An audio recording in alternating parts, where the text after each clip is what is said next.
Hello again, Primary 1. Welcome to this week's Katie Morag story. Today, we're going to be looking at what I think might be my favourite Katie Morag story. This one is called Katie Morag Delivers the Mail. Let's have a little look at the blurb first. It tells us that when the mail gets muddled, it's up to Katie Morag to sort things out, with a little help from Granny Island and her tractor. Let's see how Katie Morag solves this problem. Wednesdays were always hectic on the Isle of Stray, for that was the day that the boat brought mail and provisions from the mainland.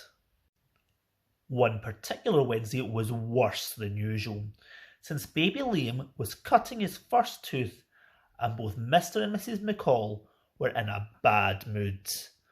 All right, said Mrs. McCall in exasperation. I'll take Liam upstairs to quiet him down. Katie Morag, you take the mail to the houses across the bay. There are 5 parcels, 1 for each house. The one with the red label is for Granny. Pleased to escape, Katie Morag set off. She loved any excuse to visit her Granny, who lived all alone in the very last house on the other side of the bay. But it was a hot day, and Katie Morag had just stopped for a moment to paddle in a pool beneath the Redburn Bridge, when suddenly, splash! She slipped on a slithery stone and fell into the water, mailbag and all. Oh dear, wailed Katie Morag, looking at 5 soggy parcels. All the addresses are smudged, and I don't know which parcel is for which house. Only Granny's parcel was still recognisable by its red label. Then, because she was so frightened and ashamed, Katie Morag did a silly thing. She ran the rest of the way to the other side of the bay and threw a parcel, any parcel except the red labelled one, onto the doorstep of each of the first 4 houses. Nobody saw her. Still sobbing, she ran on to Granny's. Well, this is a fine bourrock you've got yourself into, Katie Morag, said Granny, when Katie Morag had explained what she'd done. Still, at least you've given me the right parcel. It's got the spare part for the tractor that I've been waiting for. I'll go get the old grey lady going, while you dry yourself up. Then you can sort the whole muddle out. Granny had her head under the bonnet of the tractor for a long time. Occasionally, Katie Morag heard muffled words of anger, and she thought of the angry words waiting for her at home. Then suddenly, a cough of black smoke, the tractor stuttered to life, and they set off to go round each of the 4 houses in turn. The first house belonged to the lady artist. She'd been expecting tiny, thin brushes for her miniature paintings, but the parcel Katie Morag had left on her doorstep contained 2 enormous brushes.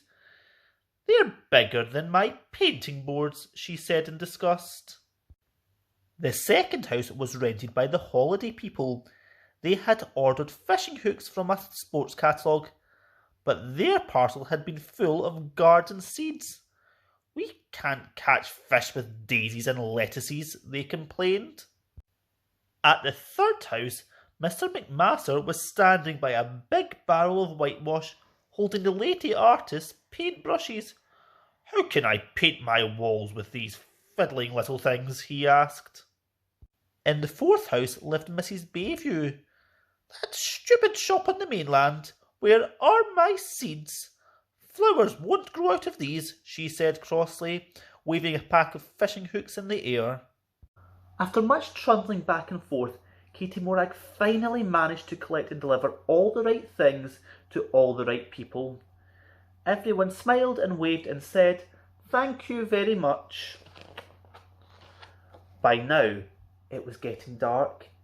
Katie Morag thought of the long journey home. She would be very late, and her parents were so bad-tempered these days on account of Liam's noisy teething. "Granny, would you like to come back for tea?" she asked. Katie Morag half hid behind Granny as they walked in the kitchen door, but, to her surprise, everyone was smiling. Liam had cut his first tooth, and all was calm. "Thank you for helping out today, Katy Morag," said Mrs. McCall. "Isn't she good, Granny?" "Och, aye," said Granny, with a smile as she looked at Katy Morag. "She's very good at sorting things out, is our Katy Morag." And she said no more. Thank you again for listening, Primary 1. I hope you enjoyed that story as much as I did. I'll speak to you all soon. Goodbye.